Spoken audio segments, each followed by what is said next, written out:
അച്ഛനത് പറഞ്ഞു.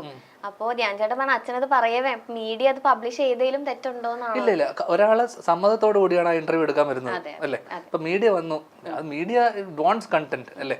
അച്ഛൻ അത് സമ്മതിച്ച് അവരെ മുന്നിലിരുന്നു, അത് ടെലികാസ്റ്റ് ചെയ്യണോ വേണ്ടെന്നുള്ള അവരുടെ സ്വാതന്ത്ര്യമാണ്. അത് ഇപ്പൊ അത് അവരുടെ വാട്ട് എവർ എത്തിക്സ്, അത് എന്താണെന്ന് വെച്ചാൽ നമ്മളെ വിഷയമേ അല്ല. പക്ഷെ അച്ഛനത് വന്നിരുന്ന് പറയണോ വേണ്ടേ എന്നുള്ളത് പുള്ളിയുടെ ചിന്തയാണല്ലോ. പറയേണ്ടിയിരുന്നില്ല എന്ന് പറയുന്നത് ശരാശരി നമ്മൾ ഇവരുടെ ഫാൻ. ഇപ്പൊ ആരാണ് നീ എന്നോട് ചോദിച്ചു ഇത് പറയാൻ, നീ ആരാണെന്ന് ചോദിച്ചാൽ ഞാൻ ഇവരുടെ ഏറ്റവും വലിയ ഫാനാണ്. എന്നാൽ മോഹൻലാലിനും ശ്രീനിവാസന്റെ ഏറ്റവും വലിയ ഫാനാണ് ഞാൻ.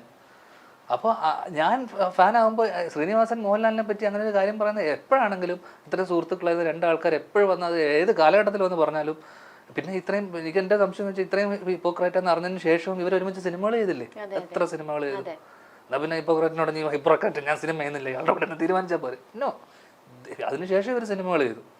അപ്പോൾ ഇവർക്കിടയിൽ ഇപ്പോൾ കുറേ നല്ല സുഹൃത്തുക്കളുണ്ട്. അപ്പോൾ അവരൊക്കെ തന്നെ ഇതൊന്ന് സോർട്ട് ചെയ്ത് കഴിഞ്ഞാൽ അവരെല്ലാവരും ശ്രമിക്കുന്നുണ്ടെന്നാണ് എൻ്റെ അറിവ്. പക്ഷേ ഇത് എത്രയും പെട്ടെന്ന് ഇതായി കഴിഞ്ഞാൽ നമുക്കെല്ലാവർക്കും സന്തോഷമല്ലേ അവർ ഒരുമിച്ച് വീണ്ടും ഒരു സിനിമയൊക്കെ ചെയ്യുന്നത്. അതുകൊണ്ട് ഞാനിത് പറയണമെന്ന് ചോദിച്ചാൽ, അല്ലെങ്കിൽ ഞാനിത് ഒരിക്കലും അഡ്രസ്സ് നമ്മളൊരു വിഷു ദിനത്തിൽ നമ്മൾ ഓഫ് ടോപ്പിക്കാണ്, പക്ഷേ ഇത് അഡ്രസ്സ് ചെയ്യണമെന്ന് എനിക്ക് തോന്നി. ബിക്കോസ് അതൊരു ബാക്കിയുള്ളവരുടെ എല്ലാ ഇമോഷൻ ഉണ്ട്. കാരണം നമ്മൾ കഴിഞ്ഞ കുറച്ച് ദിവസങ്ങളായിട്ട് ചർച്ച ചെയ്യുന്ന വിഷയം ഇതാ അല്ലേ മലയാളത്തിൽ എല്ലാവരും.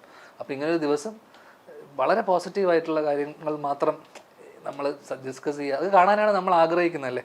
അപ്പോൾ സ്റ്റേ അവേ ഫ്രം ഈ പറഞ്ഞ നെഗറ്റീവ് അല്ലെങ്കിൽ ഹേറ്റ്രഡ് നിന്ന് മാറി നിൽക്കുക എന്നുള്ളതാണ്. അത് വളരെ ബ്യൂട്ടിഫുള്ളി, വളരെ ഗ്രേസ്ഫുള്ളി ലാലേട്ടൻ അതിനെ ഇഗ്നോർ ചെയ്തു എന്നുള്ളതാണ് എൻ്റെ ഏറ്റവും വലിയ കാര്യം.